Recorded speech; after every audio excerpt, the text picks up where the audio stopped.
Hello, everyone. This is Dr. Tamara Beckford with the EBS show. Yes, EBS. You're like, what is that? Well, it's the EntreMD Business School, which is the premier business school for physician entrepreneurs. Yes, so I am going to be introducing one of our talented entrepreneurs today. This is Dr. Catherine Toomer. So, Dr. Toomer is a community and family medicine specialist. That's right. And she is a TED speaker, and she's also the founder and CEO of Health and Wellness Weight Loss Center. She is the courageous crusader. She's pulling out all our courageous people and she's helping them getting their mind right, getting them to the whole new you.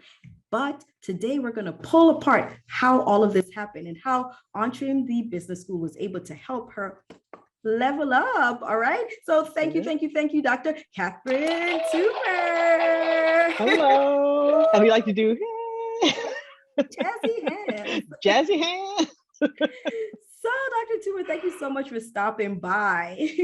Of course. Right, thank you for having me. Absolutely. You know how it is. I'm going to dig into all of the information, right? Because I know people are listening and they're watching and they're like, wow, like, how do I even get to a TEDx? Like, how do I even get there? So before we dive into that part, give them an idea of what it was like before you got introduced to Dr. Una, before you even started the EntreMD Business School. All right. Okay. Well, I started my business around my own story. My business is Health, Wellness, and Weight Loss Centers. I founded it because 20 years ago, when I lost weight, reversed my type 2 diabetes, I was in congestive heart failure and told that I had a 50% chance of living 5 years. And I tried to get help because I knew that my obesity was part of my problem. I couldn't control what my heart was going to do, so I wanted to focus on what I could. Even when I tried to get my diabetes under control, I kept being told, you're too high risk. So when I went to try to get weight loss, get help with weight loss, I kept being told I was too high risk also then. And I thought, well, how can I be too high risk for a healthy process? And I learned a few things, that there are people out there who are helping others in processes that they themselves have never experienced.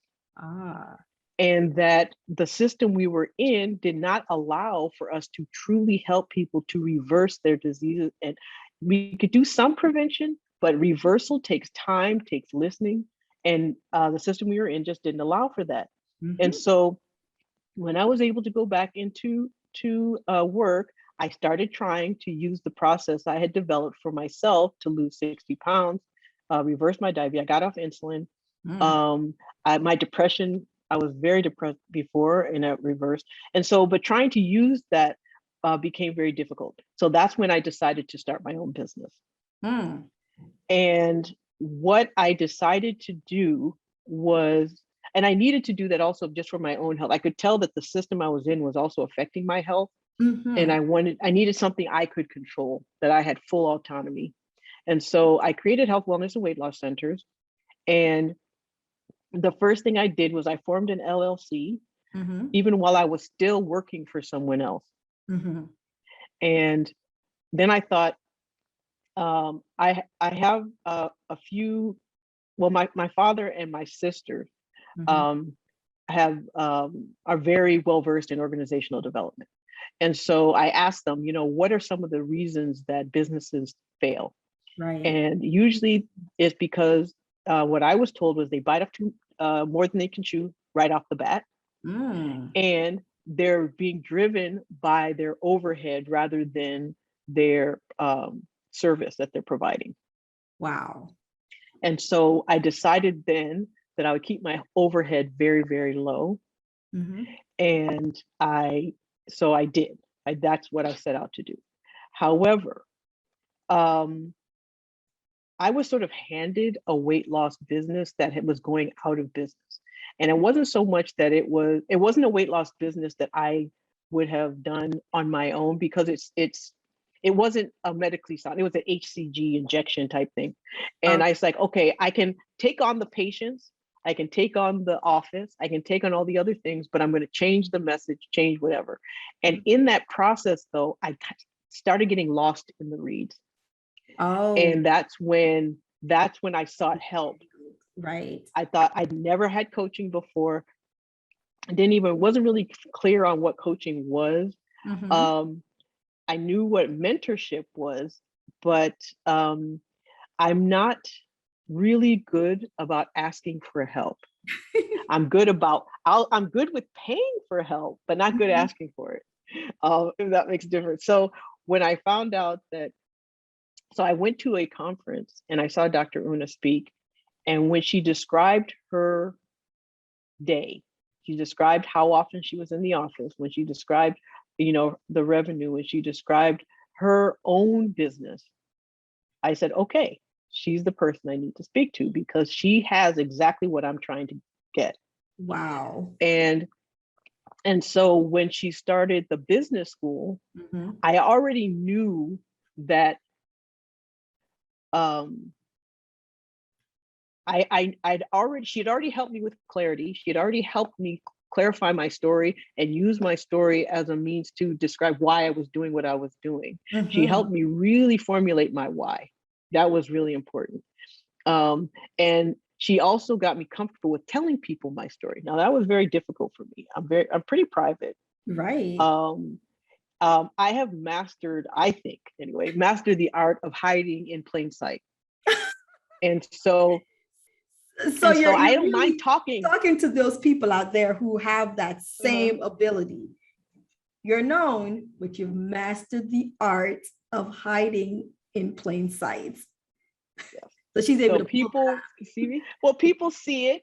They see me. They hear things about me. They feel like they know me. But if they truly knew me, they'd realize there was a whole lot of stuff I wasn't saying. out. Right. And so one of the things that I learned to do was to actually say those things because it really made a difference. My story was such that other people needed to hear it, so they know, one, that I understood them, Mhm. and two, that they weren't alone. Uh, Because I was very, very, very scared and very overwhelmed and overweight, and I just don't like people feeling that way, and yeah. I know I can help them not feel that way. So you've been able So when I to, go ahead.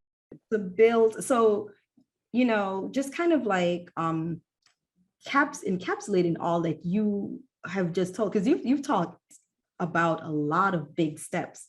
So number Mhm, one, you have your journey where you're mhm, told you can't, you're too this, you're too that, you're too high risk to mhm, change, to reverse this portion of your life. You're too high risk to reverse this other portion of mhm, your life.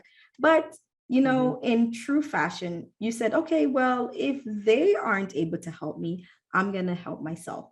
And you were able to do that. Exactly. So you did that, and then you were able to chronicle it. And then you're seeing others who are going through similar processes. And you said, I want to help Mhm, them. But in order to do that, you know that if you went into business and just jumped in headfirst, because you got warnings from those who are experts that said this is the reason why a lot of businesses fail. So you're like, well, I'm not going to do that, right? So you see someone who is outlining some of these steps, but although you want to help others, you're still been hiding in plain sight. So now yes.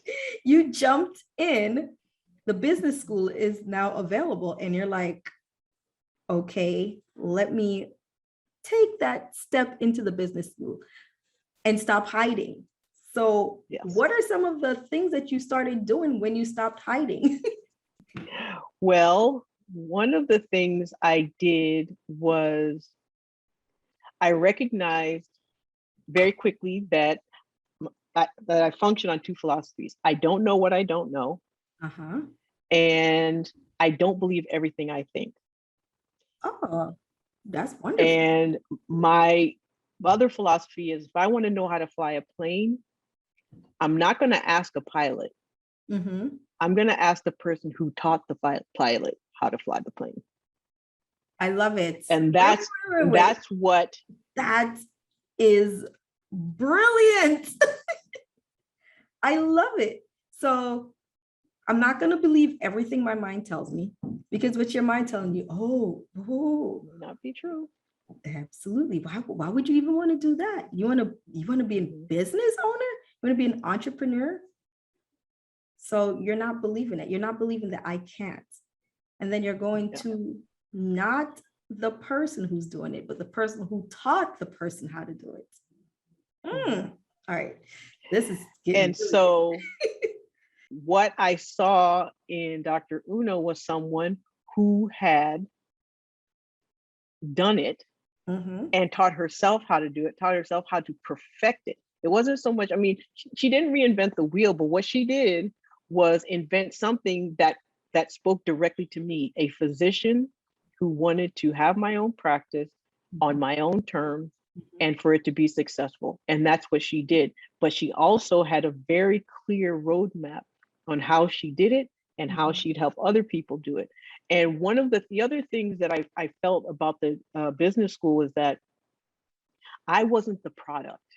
And when I say that, what I mean is there are a lot of coaches out there, and they're doing wonderful work. But mainly, what they're selling is their own clients.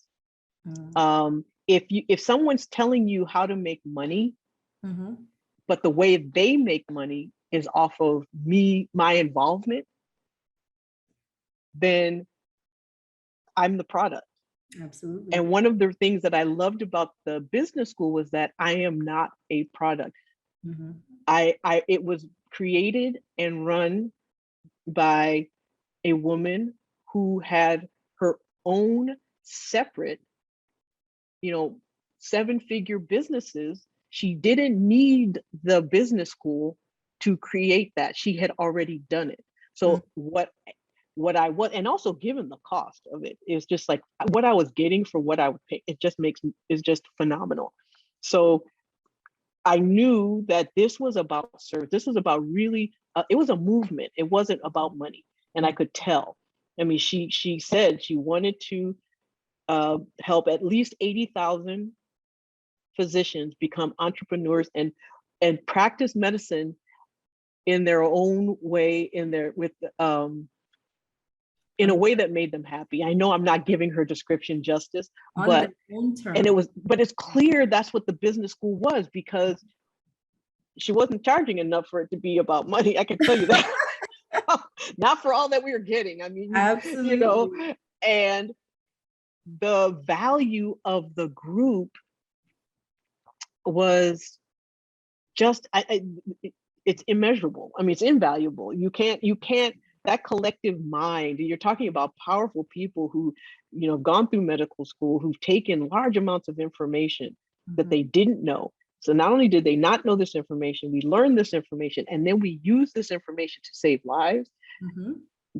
You think how daunting that is? And then you take those people and you put them all together, and all your insecurities are being addressed. All your fears are being addressed. Anytime you have an issue, you've got somebody pumping you up. Anytime you have a question, you've got folks who can answer it, who've been through it.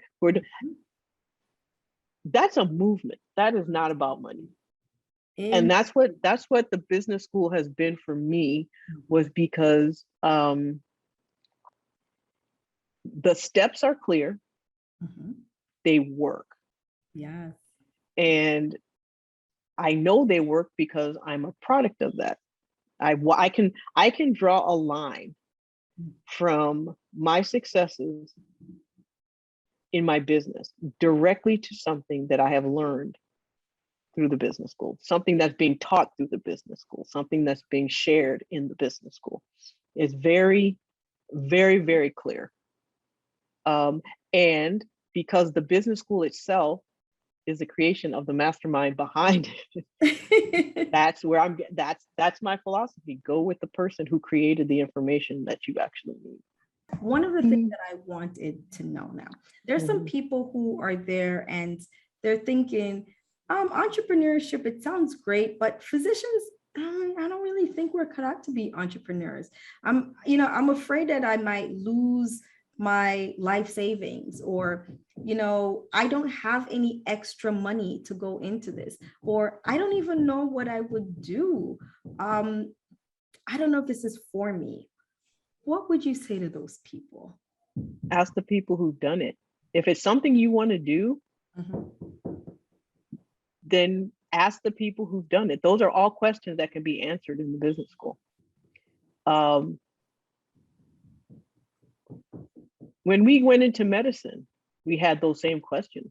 That's true. Did it stop us? Mhm. No. Did we go into debt to do that? Yes. Did we lose everything to go into that debt? No.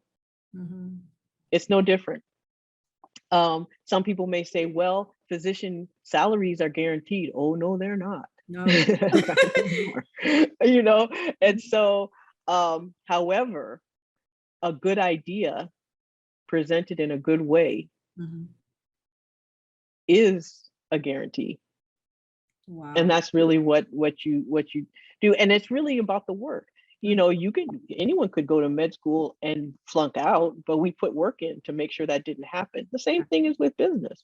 You Mhm. just put the work in to make sure that you don't fail. And even if you fail a section of it, like it's like the equivalent of failing an exam during med school didn't stop you from graduating. It's the Absolutely. same thing with business. Having one little thing of your business being unsuccessful doesn't suddenly, negate everything else that you're doing in your Mhm. business. And I've just watched too many successes Mhm. um, for physician entrepreneurs within EntreMD Business School to know that it's absolutely true. You can be a physician and an entrepreneur. In fact, any physician who owns their own practice is a de facto entrepreneur, whether they want it to be or not. So you might as well do it well. You might as well do it well. I love it. So now let's go through some of the things that have happened since you've joined the business school. So you or even like been inspired and been under the tutelage of Mm-hmm. Dr. Una. So one of the things that I just mentioned, the TEDx. So would you have been a speaker telling about your journey, going out there and becoming this TEDx speaker had you not, or would you still have been hiding in plain sight? Probably still would have been hiding in plain sight. And mainly because Mhm. TEDx, it's interesting. The first time I wrote down that I wanted to be a TED speaker Mhm. was at a Dr. Una retreat when we were doing vision boards. And I put it on my vision board. Mhm. That was 2 years ago or Wow. a year and a half ago, 2019. And I consider that one of my lofty goals. Mhm. In the course of working with her, and is one of the things that she emphasizes that I needed to put myself out there. I needed to stop hiding. I needed to get my message out. And I needed to start making videos or doing something, having a YouTube channel, doing Facebook Lives. And I'm thinking, there is absolutely no way. What is she talking First of about? all, first of all, didn't like the way I looked on camera. So I'm just like, oh, I like my voice. I don't like the face on camera. I said, I'll do somewhere only they can hear me, then I'll be fine. Podcast is probably better for me, but then the consistency got in my way. So, but then one day I was on a Zoom call, a Zoom conference Mhm. through Dr. Una, and I was actually sitting in this spot and I thought, oh, I don't look so bad on camera. Maybe I can do videos. So I did a few videos. I put them out there. I got more and more comfortable. They got better and better. Somebody saw one of my videos and asked if I had ever considered doing a TED Talk. Wow.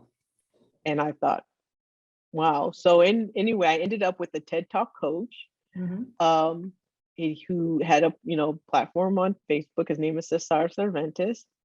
Everyone I put him in contact with, he has gone on to do a TED Talk. Wow. His coaching is phenomenal. And so, but that came directly from me putting out videos through my instructions as, if you want to do this, this is what you need to do. And because I had also done that, Mhm.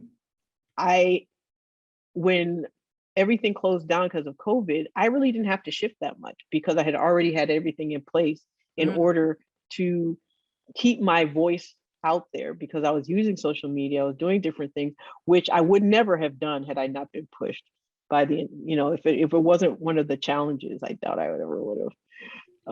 Done that. I ever would have. And so, yeah, I have a TED Talk now. I'll probably do more. I'm working on a few others. And so, and because of that, Mhm. I have been offered radio station spots. I've Mm. been offered other speaking engagements. I just got contacted of someone saying they saw my TED talk and they wanted to talk to me about being my agent and representing me to get me on television and other media. Um, and so, doors open, and you just never know what doors are going to open when you walk through them. Mm. Wow. Like you said, doors open. So you have your business, you worked on your business, COVID came, everyone had to shut down. You're able to switch your business and keep it thriving during the pandemic. You Yep. became a speaker, so you are no longer hiding in plain sight. Ended up a TEDx speaker, ended up getting someone who wants to be your agent. You're on radio stations, you're on podcasts, all of this Yeah. from the person who used to hide in plain sight. Oh yeah. Yep. Wonderful, wonderful, wonderful. Yep. So what are you saying to those persons who are like, I don't know, is this for me? I don't know if I should join the business school. What are you saying to those people right now? What I want to say might sound a little harsh, but It's my tough my love. first thought is if you're having that much doubt, then sit in your doubt. Mhm. But whatever if you sit in your doubt, how different will your life be 5 years from now? Are you Absolutely. going to be in the exact same spot, or are you going to be somewhere different? Mhm. If you step out of that doubt, you know that where you're going to be 5 years is going to be different from where you are right now. Mhm. And even if it's not exactly where you want to be, you tried and you did something about it. So how has your trajectory been during entrepreneurship? Has it been like all up, or how would you explain that to someone? The way I would explain entrepreneurship and how to view successes and setbacks is sort of like having multiple stock, and Mhm. you're watching all of your stock go up. And so what happens is one or two stock may go up and down, others may just go up, others may only go down, but overall, you're still making money. You're still gaining. Making progress. And so what happens, you often see in business though, especially when someone who doesn't consider themselves a business person or an entrepreneur, Mhm. when one of their stock goes down, they think it represents all of their stock. Oh, that is. Instead of looking for the things that are going up, things that are going well, things that are actually in indicators of success, they're Mhm. focusing too much on what they think are the indicators of failure. That is something that is a mindset shift that needs to occur, because if they looked at their life, they probably have that same pattern everywhere, Mhm. except when it came to med school. And if we apply what it's like, everything I learned in kindergarten. Well, everything in life I learned from med school. If you need to know who you are, Mhm. apply what you learned in med school. You're not someone who gives up.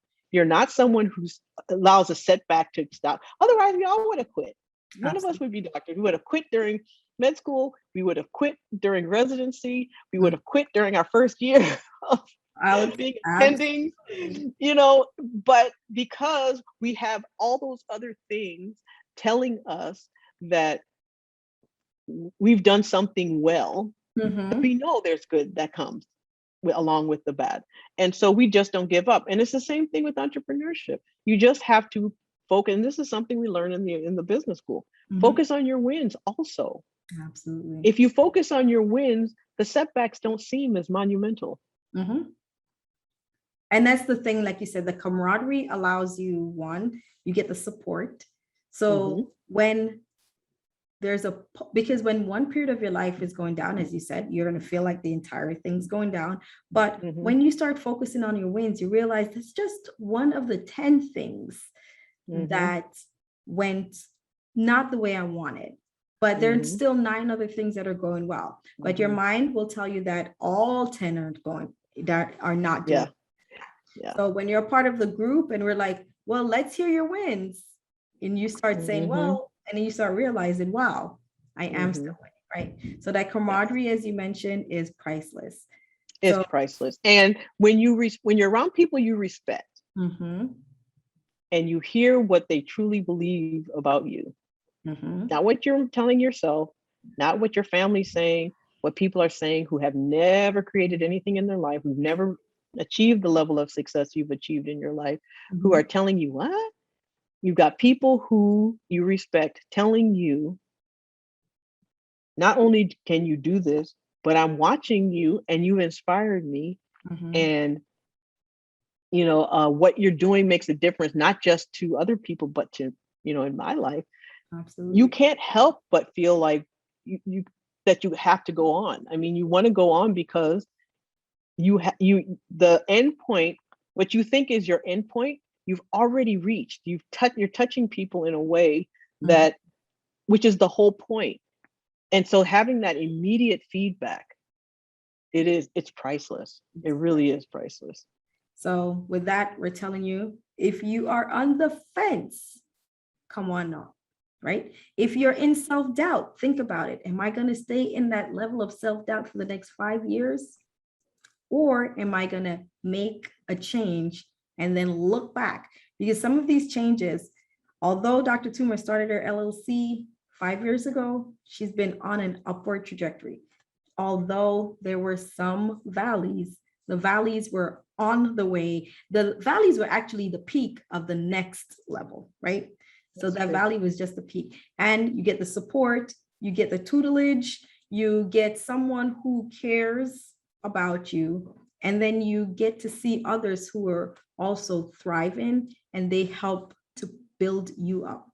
All available here on the EntreMD Business School. I'm Dr. Toomer Beckford. Thank you, Dr. Toomer, and we hope to see you guys in the business school too. So take care.